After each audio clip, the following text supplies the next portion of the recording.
Washington, D.C. Even though the legislation is unlikely to move even further, House Republicans fulfilled a campaign promise on Monday by approving a bill that would cancel over $71 billion that Congress had paid the IRS.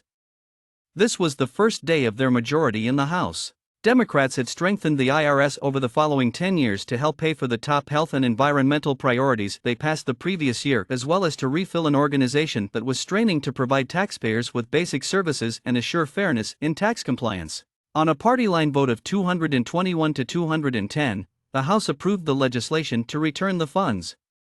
The Senate, under Democratic leadership, has sworn to disregard it. The nonpartisan Congressional Budget Office predicted just before the vote that eliminating the additional IRS funds would result in a $114 billion rise in deficits over the following 10 years.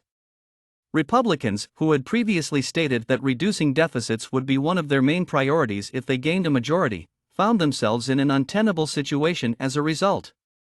It provided an early illustration of how the Republican Party's audacious campaign promises may become entangled in the complex realities of governance. To target small businesses and hard-working Americans in an effort to collect money for reckless spending that has resulted in a $31 trillion national debt, Duncan said.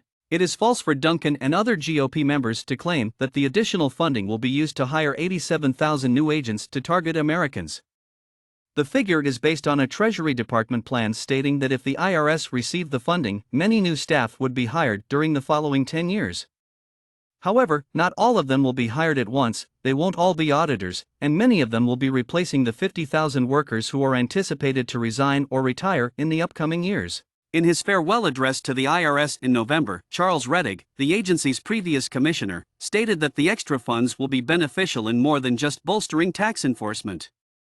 According to him, the investments would reduce the likelihood that honest taxpayers will hear from the IRS or receive an audit notice even further. Since 2013, when it was discovered that the IRS under the Obama administration had used improper criteria to examine Tea Party groups and other organizations requesting for tax-exempt status, further funding for the agency has been politically divisive. Rettig informed parliamentarians in April that the agency's budget had declined by more than 15% over the previous 10 years when accounting for inflation, and that the 79,000 full-time staff in the most recent fiscal year were about at 1,974 levels. Republicans like Representative Nicole Maliotakis of New York and other Republicans, however, didn't agree with the claim that the cash would be utilized mostly for auditing the wealthy. America's small businesses and families, who they know cannot afford the legal bills to oppose this army, are intended to be nickel-and-dimed, audited, and harassed, according to Maliotakis. Democratic Senator and Chair of the Senate Finance Committee, Senator Ron Wyden, claimed that the IRS was destroyed by 10 years of Republican-led budget cuts. The richest 1% of Americans hide around 20% of their income so they don't have to pay taxes on it, which increases the tax burden on the middle class, according to the White House, which also predicted that President Joe Biden would veto the bill if it reached his desk. The White House stated that House Republicans' top aim in terms of the economy is to make it easier for wealthy individuals and multi-billion-dollar corporations to avoid paying their fair share of taxes while making it more difficult for average, middle-class families to make ends meet.